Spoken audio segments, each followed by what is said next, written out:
వసంతవల్లరికి స్వాగతం. ఈనాటి వసంతవల్లరిలో సుప్రసిద్ధ కథా రచయిత్రి శ్రీమతి నెల్లుట్ల రమాదేవి గారు రచించిన కథ మనసు దారి వింటారు.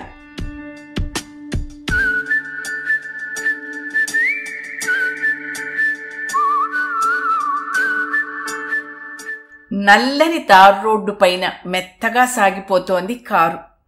దారికి ఇరుపక్కల ఆకుపచ్చని వెల్వెట్ తివాచీ పరిచినట్టుగా వరిచేలు, వాటికి కాపలాగా నిలుచున్న సైనికుల్లాగా రోడ్డు పక్కగా వేప, టేకు, గుల్మొహర్ చెట్లు పచ్చగా కంటికింపుగా ఉన్నాయి. వాతావరణం మబ్బుపట్టి చల్లగా ఆహ్లాదంగా ఉంది. అతడు నిదానంగా స్థిరంగా కారు నడపడమే తన ఏకైక కర్తవ్యంలా డ్రైవ్ చేస్తున్నాడు. పక్క సీట్లో కూర్చున్న ఆమె ఓరగా అతడి వైపు చూసింది. మగవాళ్లలో అటువంటి అందం చాలా అరుదు. నుదుటిపైన పడుతున్న జుట్టు అతనికి వింత అందాన్నిచ్చినా అతడిలో అసలైన ఆకర్షణ ఎప్పుడూ చెదరని చిరునవ్వే.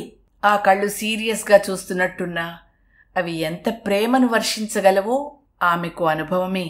ఏమీ మాట్లాడకపోతే పోయే, కనీసం ఒక్కసారైనా తన వైపు చూడడే అనుకుందామె.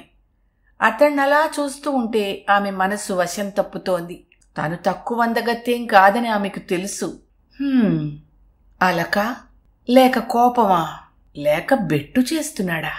ఆనాటి సంఘటన ఇంకా మనస్సులోనే ఉంచుకున్నాడా? లేదు, అలా కాకూడదు. అతని కళ్ళలో ఆ రోజు తన పట్ల ఎంతో ఆరాధన కనబడింది. మరి ఆ ప్రేమంతా ఏమైనట్టు? కారు కుదుపుకైనా ఒక్కసారి పొరపాటున అతడి పైన పడి స్పర్శానందాన్ని పొందుదాము అంటే కనీసం చిన్న జర్కుకైనా అవకాశం ఇవ్వకుండా ఉన్న నున్నటి రోడ్డు మీద కోపం వచ్చింది ఆమెకు. చెట్లపై నుండి చేలపై నుండి వీస్తున్న చల్లటి గాలి అదోరకమైన మత్తైన వాసనతో వింత అనుభూతినిస్తోంది.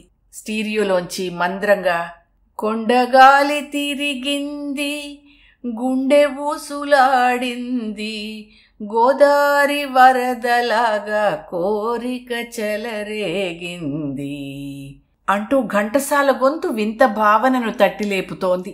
అసలు పెళ్ళై 2 వారాలైనా కాని కొత్త జంట ఎవరైనా ఇలా ఉంటారా? ఓరచూపులు, దూరనవ్వులు, నిశ్శబ్ద సంకేతాలు, చిన్న చిన్న స్పర్శలు, ఎవరూ చూడకుండా సైగలు, ఆ పైన కౌగిలింతలు. ఓఫ్, ఇదంతా తనకేనా? అతనికేమీ అనిపించటం లేదా? తనను ఊళ్ళో దింపడం తప్ప వేరే ధ్యేయం లేనట్టుగా కనిపిస్తోంది. ఈ మాత్రం దానికి అతను రావడం దేనికి? డ్రైవర్ను పంపచ్చుగా. అయినా ఈ పరిస్థితికి ఒక విధంగా తనే కారణం కాబట్టి ఈ నిశ్శబ్దాన్ని ఛేదించే మార్గం కూడా తనే సూచించాలేమో. సిగ్గు విడిచి అతనితో ఎలా చెప్పడం?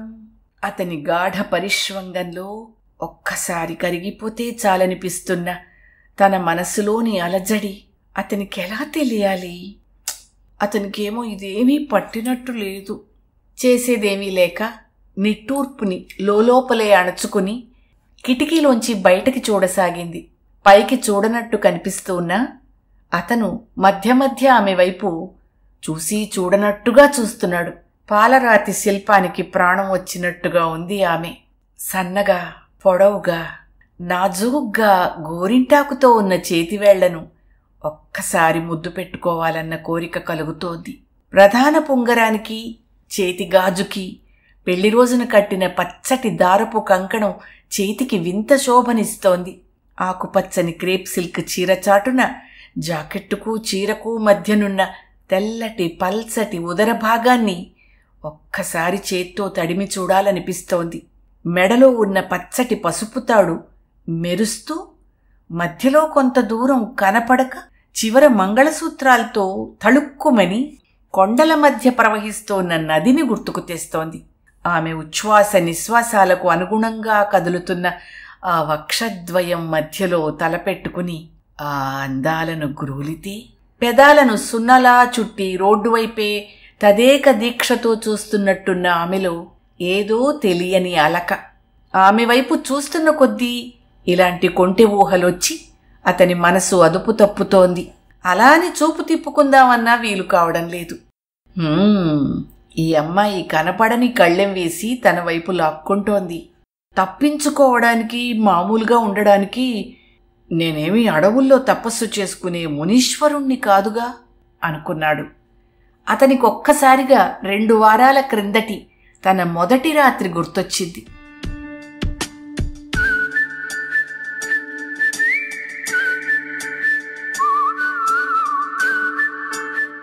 అందమైన నగిషీ మంచానికి వేలాడదీసిన మల్లెల మాలలను గాని, గదిలో వెలిగించిన అగరవత్తుల పరిమళాన్ని గాని గమనించే స్థితిలో అతను లేడు. అతని దృష్టంతా ద్వారంలోంచి గదిలోకి నడిచి రాబోయే నవవధూపైనే ఉంది. 2 నెలల క్రితం తన మేనమామ కొడుకు పెళ్లిలో చూశాడామెను. అందం, ఆకర్షణ, చలాకీతనం కలగలిసి ఉన్న ఆమె సూదంటురాయిలా అతన్నిట్టే ఆకర్షించింది. మేనమావ కుటుంబం ద్వారా ఆమెకు తనంటే ఇష్టమేనని తెలుసుకుని వెంటనే తల్లికి, మేనమావకి చెప్పాడు. కలిసిన సంబంధం, పైగా చదువు, సంస్కారం ఉన్న కుటుంబం అవడంతో వాళ్ళు అభ్యంతర పెట్టలేదు. దాంతో 2 నెలలలోపే ముహూర్తం ఉండడంతో 4 రోజుల క్రిందటే పెళ్ళయింది. ఆ రోజే బావుందని అమ్మాయి ఇంట్లో శోభనం నిర్ణయించారు. ఇంకా ఎంతసేపు? అసహనంగా చూస్తున్నాడతను. అతని సహనాన్ని పరీక్షిస్తున్నట్టుగా మరో 1 గంట సేపటికి గాని ఆమె గదిలోకి అడుగు పెట్టలేదు. ఒక్కసారిగా ఆమె అందాన్ని చూసి అప్రతిభుడయ్యాడతను.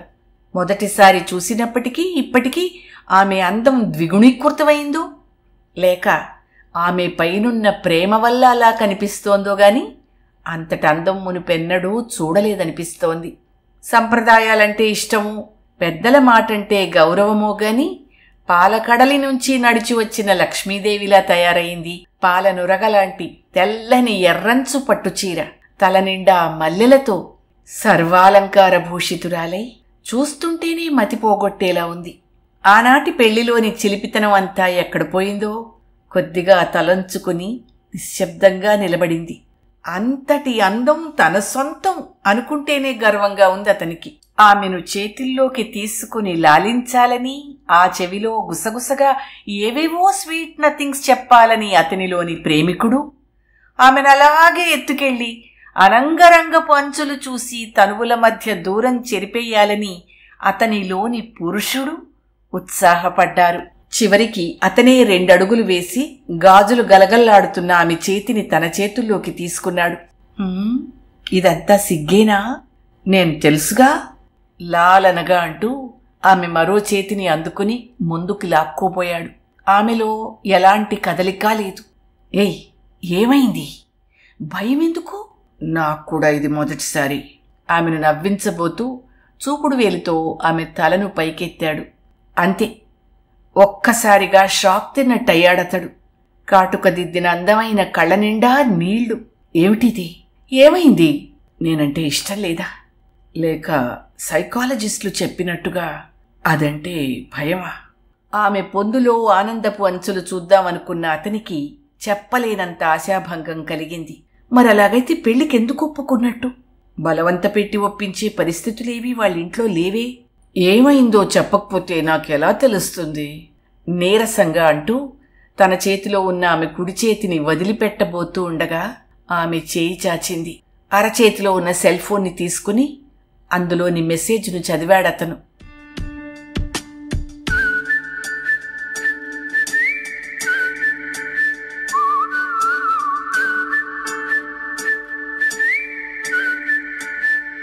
సాఫీగా వెళ్తున్న కారు స్లో అయి ఆగిపోయింది. రోడ్డు పక్కగా ఓ చెట్టు కిందకు కారు ఆపిన అతను మళ్లీ మళ్లీ దాన్ని స్టార్ట్ చేయడానికి ప్రయత్నించినా అది మొరాయించింది. లాభం లేదన్నట్టు అతను భుజాలెగరేసి డోర్ తీసుకుని కారు దిగాడు. బానెట్ ఎత్తి ఏదో చూశాడు. మళ్లీ స్టార్ట్ చేశాడు. అయినా కారు ససేమిరా అంది. నీళ్ల బాటిల్ తీసుకుని గటగటా తాగాడు. ఇటువైపు వచ్చి నీళ్లు తాగుతావా అన్నట్టుగా ఆమెకు బాటిల్ అందించాడు. అప్పటిదాకా కారులో కూర్చోవాలా వద్దా అని ఆలోచిస్తున్న ఆమె కారు దిగి బాటిల్ అందుకుంది. అతను ప్యాంటు జేబులో ఓ చేయి పెట్టుకుని మరో చేత్తో సెల్ ఫోన్ పట్టుకుని ఎవరితోనో మాట్లాడుతూ రోడ్డు పక్కగా పచార్లు చేస్తున్నాడు. నీళ్లు తాగుతూ ఆమె అతని వైపు చూసింది. అతను నిలబడినా, నడిచినా, మాట్లాడినా ఓ విధమైన హుందాతనం, ఆకర్షణ. దగ్గరగా వెళ్ళి వెనక నుంచి గట్టిగా హత్తుకోవాలనిపించినా అతని మౌనం ఆమెని కట్టిపడేస్తోంది. అసలు ఆ రోజున ఆ సంఘటనే జరగకపోతే అతని అందమైన రూపానికి మించిన మంచి హృదయం గురించి తెలిసేదే కాదు. ఆ రోజు తన సెల్ ఫోన్లో మెసేజ్ చూడగానే అతను వెంటనే రియాక్ట్ అయి ఉండకపోతే ఎలా ఉండేదో. 10 నిమిషాల్లో తనను బట్టలు మార్చుకుని రమ్మని చెప్పి బయట పెద్దవాళ్లకు అతనేం చెప్పాడో ఏమో కానీ తను వచ్చేసరికే బయట కారు సిద్ధంగా ఉంది. కొద్దిమంది బంధువులు ఏమైందోనని చెవులు కొరుక్కోవడం తెలుస్తూనే ఉంది. అతడెటు తీసుకువెళ్తున్నాడో వెళ్లేదాకా తనకు కూడా తెలియలేదు. తీరా 2 గంటల ప్రయాణం తర్వాత తన ప్రాణ స్నేహితురాలు ప్రియాంక ఐసీయూలో ఉన్న హాస్పిటల్ ముందు కారు ఆగిన తర్వాత గానీ విషయం అర్థం కాలేదు. 12 ఏళ్ల వయస్సులోనే యాక్సిడెంట్లో తల్లిని తండ్రిని కోల్పోయిన ప్రియాంక, స్కూల్ రోజుల నుంచి ఎంబీఏ దాకా తన ప్రాణంలో ప్రాణంగా మెలిగిన ప్రియాంక తన పెళ్లికి ఎందుకు రాలేదా, ఫోన్ ఎందుకు ఎత్తడం లేదా అని తన పెళ్లికి ఎందుకు రాలేదా, ఫోన్ ఎందుకు ఎత్తడం లేదా అని తల్లడిల్లుతున్న తనకి ఆ రోజు ఉదయాన్నే ఆమెకు యాక్సిడెంట్ అవడం గాని తీవ్ర రక్తస్రావం వల్ల ఐసీయూలో ఉందని గాని తెలీదు. కోటి కోర్కెలతో తొలి రాత్రి గదిలోకి అడుగుపెట్టే ముందే ఎందుకో ఫోన్ చూస్తే ప్రియాంక రూమ్మేట్ తనకిచ్చిన ఎస్ఎంఎస్ కనపడింది. ఏడుస్తున్న తనను పెళ్లికొడుకేమనుకుంటాడో, అతని కోపం వస్తుందేమోనని బుజ్జగించి గదిలోకి పంపారు తనవాళ్లు. అతను ఆ మెసేజ్ చూడనే చూశాడు. అతను తనతో పాటే ఆ హాస్పిటల్ లాంజ్లో కుర్చీలోనే తెల్లవార్లు కూర్చున్నాడు. ఎప్పుడో తెల్లవారుజామున మెలకు వచ్చి చూస్తే తను కాళ్లు ముడుచుకుని అతని ఒళ్ళో తలపెట్టుకుని ఉండడం చూసి సిగ్గేసింది. ఉదయాన్నే ప్రియాంకను స్పెషల్ రూమ్కి మార్చారు. ప్రమాదం ఏమీ లేదన్నారు. తనను చూడగానే పట్టుకుని ఏడ్చేసింది. ఆ తర్వాత ఏర్పాట్లన్నీ చకచక అతనే చూసుకున్నాడు. కావలసిన పళ్ళు, మందులు, ఇతర వస్తువులు అన్నీ తెచ్చిచ్చి ఆ రోజు సాయంత్రం వెళ్ళిపోయాడు. మళ్లీ ఇవాళ ప్రియాంక డిశ్చార్జ్ అయ్యే ముందు వచ్చి బిల్లు పే చేసి ఆమెను వాళ్ళింట్లో దిగబెట్టాడు. ప్రియాంక డబ్బు గురించి ఏదో చెప్పబోతే, మీ లీవ్ అయిపోయి జాబ్లో చేరాక మీ ఫ్రెండ్కి ఇచ్చేయండి అన్నాడు. వచ్చే ముందు అది గట్టిగా కావలించేసుకుని సంతోషంతో ఏడ్చేసింది. నీకెంత మంచి భర్త దొరికాడే అని తనకు గర్వంతో పాటు ఆనందం కలిగింది.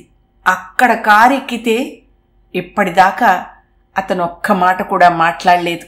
తన మనసేమో అతడంటే నిలువెల్లా ఇష్టంతో ప్రేమతో ఉరకలు వేస్తోంది. అక్కడేదో ఇల్లున్నట్టుంది, వెళ్దామా? డ్రైవర్ మరో గంటలో వస్తానన్నాడు. అప్పటిదాకా ఇక్కడేం చేస్తాం? పక్కగా వచ్చి అతడు అలా చెప్పేసరికి ఈ లోకంలోకి వచ్చిందామె. సరేనన్నట్టు తలూపి నడిచింది. అతని వెంట స్వర్గపు టంచుల దాకా నడవాలని మనస్సు కోరుకుంటోంది. పొలం గట్టు రాగానే ఆమెను ముందు నడవమన్నట్టుగా అతడు తలను తమాషాగా వంచి చేతులతో దారి చూపాడు. ఆమె నడుస్తూ ఉంటే అతడు వెనుక నడవసాగాడు. నడుస్తూ ఉంటే కదులుతున్న ఆమె జఘన భాగం అతని కోర్కెల ప్రవాహపు గట్లు తెంచుతోంది. 2 పక్కల వరి పొలం మధ్యలో గట్టుమీద పచ్చని గడ్డి ఒత్తుగా పెరిగి నడుస్తుంటే హాయిగా ఉంది. ఇరుపక్కలా పండిన వరిచేల మీద నుంచి వస్తున్న చల్లని గాలి మేనుకు తాకి కొద్ది కొద్దిగా చలిగా అనిపిస్తోంది. సాయం సంధ్య మెల్లమెల్లగా జొరబడుతూ ఉంటే సూర్యుడు త్వరపడి వడివడిగా పడమటి కొండల చాటుకి తప్పుకుంటున్నాడు. పేరు తెలియని అడవి పూల సువాసన మత్తుగా సోకుతోంది.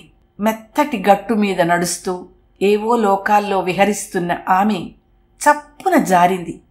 వెనగ్గా వస్తున్న అతడు ఆమెనే గమనిస్తున్నాడేమో చేతులు చాచి గబుక్కున ఆమెను పట్టుకున్నాడు. అకస్మాత్తుగా జరిగిన దానికి ఆమె, ఆ పైన అతను గట్టుమీద పడ్డారు. క్షణం పాటు ఏం జరిగిందో ఇద్దరిలో ఎవరికీ అర్థం కాలేదు. ఆమె ముఖానికి ఆనుతూ అతని ముఖం, ఆమె చుట్టూ కోటగోడలాంటి అతని బాహుద్వయం లేవడానికి లేకుండా ఆమె శరీరపు ప్రతి భాగాన్ని స్పర్శిస్తూ అతని శరీరం.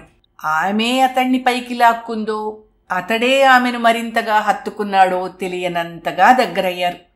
వాళ్ళిద్దరి మధ్యలోకి ఎలా దూరాలా అని గాలి, నేను నలిగిపోతున్నాను బాబోయ్ అని ఎలా చెప్పాలా అని పచ్చని పసిరిక, నేనొకదాన్ని ఉన్నాను సుమా అని కాలము తర్జన భర్జన పడసాగాయి.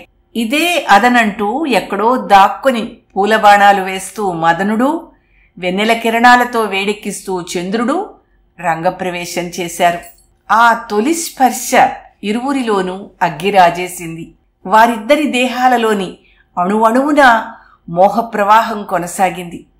ఒకరికొకరు ఓడిపోవడమే లక్ష్యంగా సాగిన పోరాటం చూస్తూ కాలం ఆగిపోయింది.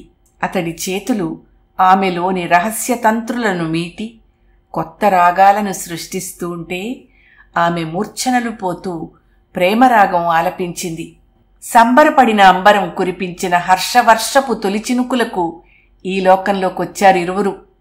అతడు ఆమెను మరి నడవనివ్వలేదు. కనబడుతున్న ఫామ్ హౌస్ దాకా ఎత్తుకుని వెళ్ళాడు. ఆ ఇల్లు అంత తొందరగా వచ్చిందేమో అనిపించింది ఆమెకు. అక్కడున్న వాచ్మెన్తో అతడేదో చెప్పగానే బెడ్రూమ్ తాళం తీశాడతను. అరగంటలో వేడివేడి మొక్కజొన్న కంకులు, జొన్న రొట్టెలు, ఉల్లికారము తెచ్చాడు వాచ్మెన్. ఆ ఫామ్ హౌస్ తన స్నేహితుడిదని చెప్పలేదతను. ఆ రాత్రి అంత హడావుడిగా వెళ్లిన విషయం తల్లికి తెలిసి మర్నాడు ఫోన్ చేస్తే విషయమంతా చెప్పాడు. అందుకామె, ఆడపిల్ల ప్రేమను పొందాలంటే ముందు ఆమె మనసును తెలుసుకోవాలరా. ఆ పరిస్థితుల్లో నువ్వు చేసిందే కరెక్ట్. నా కొడుకు అయినందుకు గర్వపడుతున్నాను అన్న మాటలు కూడా ఆమెకు చెప్పలేదు. ఆమె కళ్లల్లో తనంటే అంతులేని ప్రేమ, ఆరాధన చూశాక థ్యాంక్స్ అమ్మా అని మనసులోనే తల్లిని తలుచుకున్నాడు. ఆ రాత్రి ఆనంద శిఖరారోహణ చేసి ప్రేమ జెండా పాతి అలిసిపోయిన ఆ జంట నిద్రించడానికి ముందు అతని ఛాతీపై తలపెట్టి పడుకున్న ఆమె అడిగింది, కారు చెడిపోవడం అబద్ధం కదూ అని. అతడు సమాధానం చెప్పలేదు. అబద్ధాలు ఆడడం అతనికి అలవాట్లేదు. జవాబుగా ఆమెను మరింత దగ్గరికి లాక్కుని ఆ పెదవులకు మరింక ప్రశ్నలడిగే అవకాశం లేకుండా చేశాడు.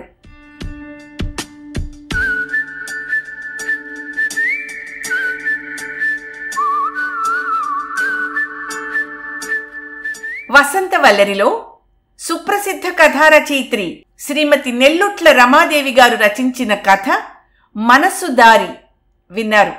ఈ కథ 2013 జూన్ 28 నాటి స్వాతి వారపత్రికలో ప్రచురితమైంది. వసంతవల్లరిలో ఇవాల్టి కార్యక్రమం మీకు నచ్చిందని ఆశిస్తున్నాను. అందుకే లైక్ చేసి మీ మిత్రులకు, బంధువులకు లింక్ను షేర్ చేసి మీ అమూల్యమైన అభిప్రాయాన్ని నాకు కామెంట్ బాక్స్లో తెలియచేయమని, వసంతవల్లరికి సబ్స్క్రైబ్ చేయమని విన్నవించుకుంటూ మీ వసంతలక్ష్మి అయ్యగారికి సెలవు మరి. Thank you.